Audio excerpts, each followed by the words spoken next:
ओम नमो भगवते वासुदेवाय। दर्शकों, आज की इस वीडियो में मैं बताना चाहूँगा कि हमें श्राद्ध क्यों करना चाहिए और हमारे सुखी जीवन के लिए श्राद्ध करना क्यों आवश्यक है। दर्शकों, हिंदू शास्त्र में कहा गया है कि जो स्वजन अपने शरीर को छोड़कर चले गए हैं वे चाहे किसी भी रूप में किसी भी लोक में हों, उनकी तृप्ति और उन्नति के लिए श्रद्धा के साथ जो शुभ संकल्प और तर्पण किया जाता है वह श्राद्ध है। और हमारे शास्त्रों में यह भी कहा गया है, श्रद्धया दीयते यत तत्श्राद्धम, अर्थात जो श्रद्धा पूर्वक अपने पितरों की तृप्ति के लिए सनातन विधि से जो हम कर्म करते हैं या भगवान अपने पितृ देवताओं को भोजन आदि का दान करते हैं वह श्राद्ध है।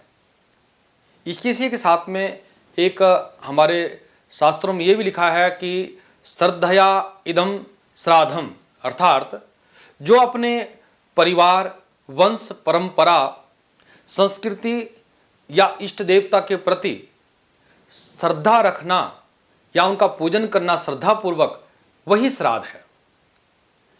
धर्म ग्रंथों के अनुसार मनुष्य पर 3 प्रकार प्रमुख ऋण माने गए हैं, पितृ ऋण, देव ऋण तथा ऋषि ऋण। इनमें पितृ ऋण सर्वोपरि है, जो श्राद्ध कर्म या पितरों की पूजा करने से उतर जाता है। यम स्मृति में 5 प्रकार के श्राद्धों का वर्णन मिलता है, जिनमें नित्य श्राद्ध, नैमित्तिक श्राद्ध, काम्य श्राद्ध, वृद्धि श्राद्ध और पार्वण श्राद्ध प्रमुख है। हमें अपने पितरों के वार्षिक श्राद्ध के बाद 3 श्राद्ध अवश्य रूप से करने चाहिए। सबसे पहला है नैमित्तिक श्राद्ध। किसी को निमित्त बनाकर जो श्राद्ध किया जाता है उसे नैमित्तिक श्राद्ध कहते हैं। इसे एकोदिष्ट नाम से भी जाना जाता है। जिस माह और तिथि को व्यक्ति की मृत्यु हुई हो उसी माह और तिथि को यह श्राद्ध किया जाता है। जैसे हमारे पूर्वजों की मृत्यु तिथि होती है, तो जब साल में वो तिथि आएगी तो उस मास उस तिथि में वो श्राद्ध होगा। ये हुआ नैमित्तिक श्राद्ध।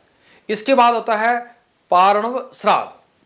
पारणव श्राद्ध पर्व से संबंध रखता है, जैसे पितृपक्ष, अमावस तिथि या कोई भी पर्व है या कोई मृत्यु तिथि पर जो हम करते हैं वो भी पारणव श्राद्ध के अंतर्गत आता है। जिसकी मृत्यु तिथि ज्ञात ना हो तो उनको हम लोग अमावस तिथि में ये श्राद्ध देते हैं, तो इसे पारण श्राद्ध कहते हैं। जो हमारा श्राद्ध पक्ष होता है इसमें भी हम लोग जो करते हैं, ये भी एक त्यौहार है। तो इसमें जिन्हें अपने पितरों की तिथि पता है तो वो लोग अपने पितरों की मृत्यु तिथि पर करें, और जिन्हें अपनी पितरों की तिथि मालूम नहीं है वो अपने अमावस तिथि श्राद्ध करें। इसे पारण श्राद्ध कहते हैं। इसके बाद आता है वृद्धि श्राद्ध, जिसे हम नंदीमुख श्राद्ध भी कहते हैं। दर्शकों, जो श्राद्ध हमें किसी भी प्रकार की वृद्धि, जैसे अपने संतान पुत्र का जन्म होना, वास्तु पूजन या गृह प्रवेश का पूजन करना, विवाह आदि जो भी मांगलिक कार्य हमारे घर पर होते हैं, उस दिन में पितरों की प्रसन्नता के लिए जो पूजन करते हैं हम पितरों की, उसे हम नंदीमुख श्राद्ध कहते हैं। पितरों के निमित्त हम लोग उस दिन में राशन यानी सूखा अन्न, वस्त्र, दक्षिणा आदि हम लोग देते हैं और उन पितरों से प्रार्थना करते हैं कि हमारे कार्य में जो है किसी भी प्रकार की रुकावट ना आए। हे पितृ देवता, आप हमें आशीर्वाद दें।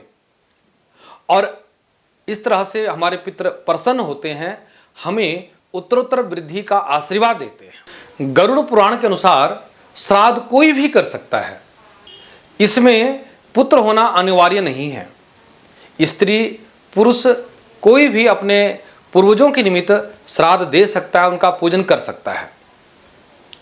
अगर किसी की पुत्री या पुत्र संतान हो तो संतान का कर्तव्य है कि वो अपने पूर्वजों के निमित्त श्राद्ध जरूर करें।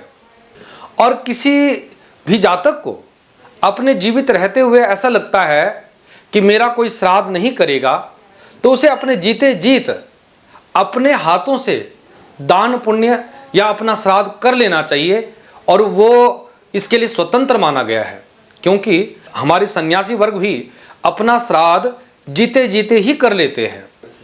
अब श्राद्ध कौन कर सकता है? सिर्फ बेटे ही श्राद्ध कर सकते हैं क्या? शास्त्रों में ऐसा भी वर्णन है कि हर व्यक्ति जिसने मृतक की संपत्ति में विरासत पाई है और उससे प्रेम और आदर भाव रखता है, वह भी स्नेहवश श्राद्ध कर सकता है।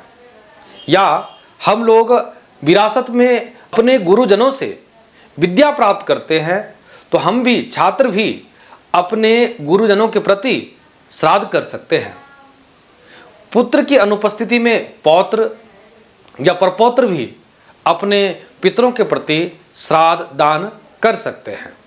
मार्कंडेय पुराण के अनुसार हमारे पितृ लोग श्राद्ध से संतुष्ट होकर श्राद्धकर्ता को दीर्घायु, संतति, धन, विद्या और सभी प्रकार के सुख प्रदान करते हैं। ब्रह्म पुराण में उल्लेख है, यदि किसी के द्वारा अपने पितरों के निमित्त श्राद्ध नहीं किया जाता तो उसके पितर श्राद्ध ना करने वालों को श्राप देते हैं, और श्राप के कारण वंशहीन हो जाता है, यानी पुत्र से रहित हो जाता है। उसे जीवन भर अनेक प्रकार के कष्ट दुख झेलने पड़ते हैं और अनेक प्रकार की बीमारियां उसके घर में घिरी रहती है। तो दर्शकों, आप भी अपने पितरों के निमित्त श्राद्ध जरूर करें और यथाशक्ति करें। हम ये नहीं कह रहे हैं कि आप बहुत कुछ दान कर दें, बहुत ज़्यादा ब्राह्मणों को भोजन करावें, ऐसा नहीं है। आप हो सके तो ब्राह्मण को घर बुला करके आदर सत्कार से उनके चरण प्रक्षालन करें, उन्हें यथाशक्ति भोजन करावें, उन्हें संतुष्ट करावें। अगर ऐसा संभव ना हो सके तो आप सूखा अन्न भी अपने पितरों के निमित्त रख सकते हैं। उस अन्न में आप दूध यानी कि आप पेय पदार्थ जरूर रखें, या जो दूध रख सकते हैं आप, कोई किसी प्रकार का जूस रख सकते हैं, तो वो आप दान सूखा अन्न के रूप में भी आप दान करते हैं और पितरों को श्रद्धापूर्वक उसे अर्पित करके अंत में उस सामग्री को आप किसी ब्राह्मणों को दान कर सकते हैं। तो आप ये दान अवश्य करें, आपके पितृ देवता जरूर संतुष्ट होंगे। आपको पितृ देवताओं की तरफ से बहुत बहुत आशीर्वाद, आपके परिवार में खुशियाँ, तरक्की, अन्न धन की वृद्धि हो। और आपको यह वीडियो कैसी लगी आप कमेंट बॉक्स में ज़रूर लिखिएगा, और यदि आपको ये वीडियो अच्छी लगी हो तो अपने मित्रों तक जरूर शेयर कीजिएगा। जय श्री पितृदेवता, जय श्री कृष्ण, नमस्कार।